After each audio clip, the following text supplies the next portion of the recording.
Hello everyone, I'm here to do my wrap-up for the month of April, and I've read quite a lot this month. So first of all, I was assigned a new group for the BookTube Prize for the translated category, and luckily I had already read 3 of the books in that list, so I only had to read 3 more.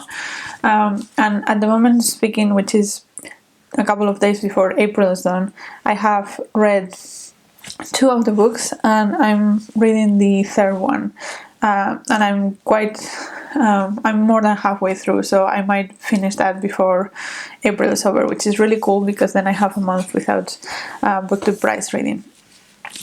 So yeah, that's the first update. Then in terms of international booker books, I have read 2. I have read Tom of Sand and Course Bunny, and I have made reviews of both of those books in my channel, so I will link them down below. But basically, Tom of Sand is this big novel about a woman in India that was she was there during partition, and we see her life later and how that has affected her life. It's very magical, it's very all over the place. There are a lot of the writing is very beautiful, but there are a lot of elements that are just like disconnected to the story in different ways, so it's a little bit difficult to follow through sometimes. But even though it's a big book, it also has a lot of white spaces in between. Like there are some chapters that are 1 or 2 sentences long, so it does read very quickly. But yeah, if you want to know more, you can see my review. And then Course Bunny is a short story collection that I had tried to read before, but it was just it was difficult because it's qualified as horror. I think it's just gross, and most of the times I got mad at several of the stories, and other stories I just felt indifferent about, but there were none that I really liked. So yeah, that was a bit disappointing for me, but I read it because it's in the shortlist, and I'm a completionist, so I wanted to read the shortlist. And then the other one in the shortlist that I haven't read yet is it The Other Name by John Fosse, the last one in his septology. And that's because I want to read the whole septology. I know a lot of people have strong feelings about sequels in prizes, and a lot of people think that if a book is in a prize that is not the first of a series, it should stand alone, because that's how you shouldn't need to read the other ones if it's in the prize. I disagree. I think that's up to the judges, but if the author meant it as a series, you should read it as a series, because otherwise it's not fair for the author, but it's also not fair for you, because you're not going to get all that book has to offer just because you don't know the previous books. So yeah, I'm reading the whole septology, but I haven't read that yet. And the last prize that I'm going to talk to you about in this video is the Dublin Literary Award, because also that shortlist was announced and I had read 3 of the books, so I decided to read the other 3. And I have a video that is coming up soon about my thoughts and feelings about this shortlist. But yeah, a bit of going back, the books that I read for this is Noopiming, The Art of Falling, and Remote Sympathy. So Noopiming is a very interesting book. It's almost touching poetry. It's not poetry, but it is very poetic in language, and it also has a certain rhythm, and the chapters are very small. Like sometimes are 1 or 2 sentences long, and sometimes they are like a paragraph or 2, but it's never more than a couple of pages. And it follows different characters that are aboriginal to Canada, and we see how all the horrors that people have done to the Aboriginal people there affect their lives, but in a very honest in a very dignified way. I often see in books like this that the Aboriginals are always played as the victim, and that's it. And here, even though we see the horrors of the boarding schools and all of that, we do see that these people still have dignity and still have love for the culture, which is sometimes lacking in other books that I've read in the topic. So I really enjoyed this one. I'm so happy it's in this prize, and I think everyone should read it. Then the next one I read for this prize is Remote Sympathy, and this one it was also in the long list of the Women's Prize for Fiction, I think. And it's about mostly this family that the father is the father of the family is an officer in a concentration camp in Germany in the 1940s, and we see it's narrated in different voices, but one of the main ones, and like the story focuses on the wife of the family and her feelings towards the prisoners. Some of them work in their house.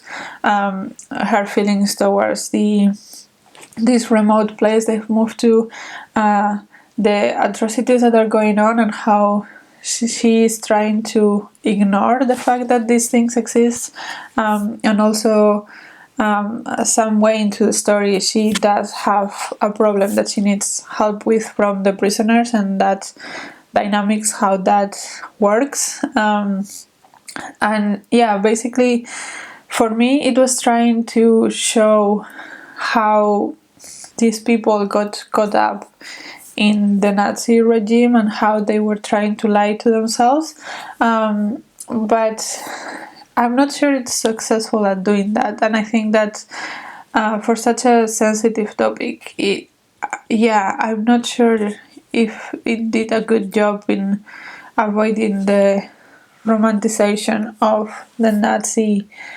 side of things. Like, I'm not sure if it felt like those people were responsible for what they did, and I'm not sure if the book reflects that very well, if that makes sense.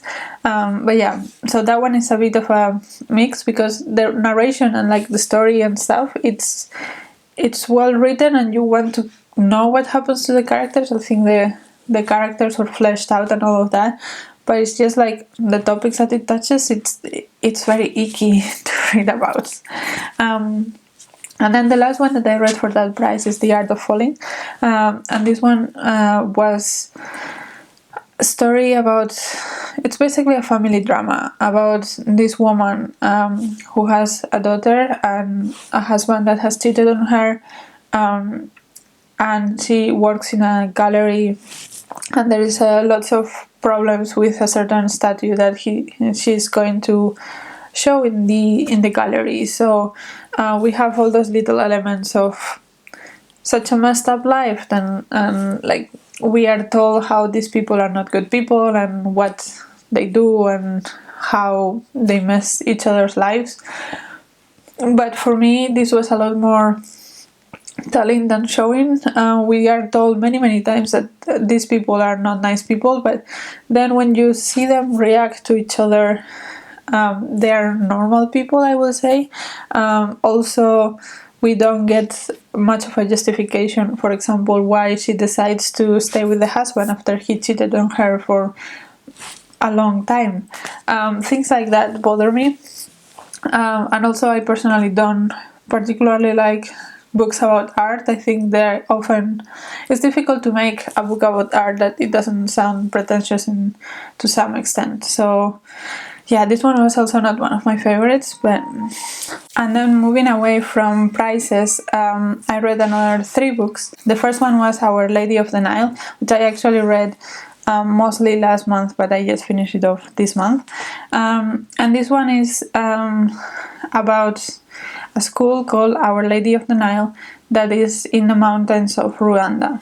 And I think it's set just before the genocide or around the genocide, but we don't see the genocide itself in the book very clearly. We do see kind of how things build up, how prejudices build up.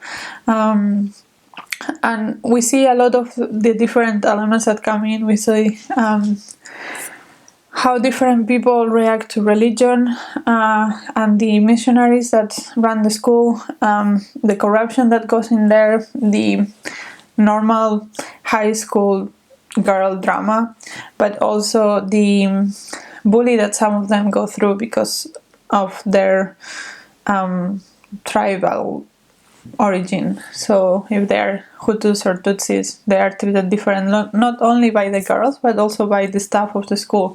And even it's also an internalized racism, I will say. Many of them do believe that they deserve less. And yeah, it was an interesting story to read. I think that there were a little bit too many characters, which it's understandable because it's a school, so we have a lot of different girls that we follow, to show the different sides of how things happen. So yeah, in that sense, I understand that there were a lot of characters, but I don't know if it was successful at letting the reader follow all of those characters in their stories fully, or it just felt like it jumped around a little bit. But overall, I enjoyed this book. I think it's an interesting one if you want to know more about Rwanda, and yeah, I'm happy I read it. Then the next two I read because I went to visit Lorraine from Reading with Macart not so long ago, and these books were books that she had lended me, so I wanted to give them back to her, so I read them. And the first one is the Liseur du 6h27, and I read it in French. And this is basically about a man that every morning he goes into the train at the same time and kind of reads pages of other people's books and sometimes starts conversations with them. And it's just very cute and very wholesome. So I enjoyed that one. And then the last one I read is Greenwood by Michael Christie. And this one is a multi-generational story that is surrounded around trees. So it is kind of set as the diameter of the trunk of the tree. So it goes from the newest date and goes back in time up to the early 1900s, and then goes back again to not the present but actually the future, because one of the timelines is in 2038, and in the first timeline we see that natural disasters have occurred, there is climate change and pollution, and we follow this girl that works in one of the forests, and one of the few forests that are left, that is actually used as a recreational area for rich people, where the rest of the humans have to live in very poor conditions. So she's kind of lucky that she can live in such an environment, even though she's not part of the rich people. And then we go back in time because there is also a family mystery regarding her family, and this big corporation that owns everything basically, and who the owners of that company is. So we go back in time and see in each generation how the dots connect to that family and to that girl in particular. Overall, I think it was engaging and I liked it. There was one thing though that really annoyed me, and it's probably not going to annoy anybody else, but this annoyed me a lot. So this girl, the one that lives in the forest in 2038, it's supposed to be in a lot of debt, and that's the reason why she wants to find out more about her family, so that in case that she's related to someone rich, then she can pay off that debt and kind of be free of that burden. but the depth is basically, we are told that the depth is there because she did a PhD in the University of Utrecht, and that the university fees and all of that is what is causing her to have this huge debt. And I mean, it's in 2038, so it's 16 years from now, so things could have changed since now until then. But right now in the Netherlands, if you do a PhD, you get a contract and you get paid. You don't have to pay any university fees. You don't have to pay any. You have to pay your accommodation and stuff, but you do earn a salary that allows you to pay for that. So I don't understand how she would get in such a huge debt by doing a PhD in the Netherlands. That's not how PhDs work here. And maybe it changes in the future, and that's what the book is based on, but it's 16 years from now. I don't think it's gonna change that much in that short amount of time. And it just annoyed me a lot because it's just, I know it's a little detail, but it's like the book is based around that a lot, and it's just like, he could have just said that she studied in the US where university fees are huge and you do get into a lot of debt by studying, but because they chose to do it in the Netherlands for no particular reason, it just doesn't make sense to me, and it really annoyed me. But other than that, the book is very engaging. It's more about, it's not as much about trees as you might think, like the Overstory or something like that. It's more like barskins. It's about people that cut the trees opposed to people that love and use the trees and want to know more about them. So yeah, it's more about the people around the trees and the trees themselves.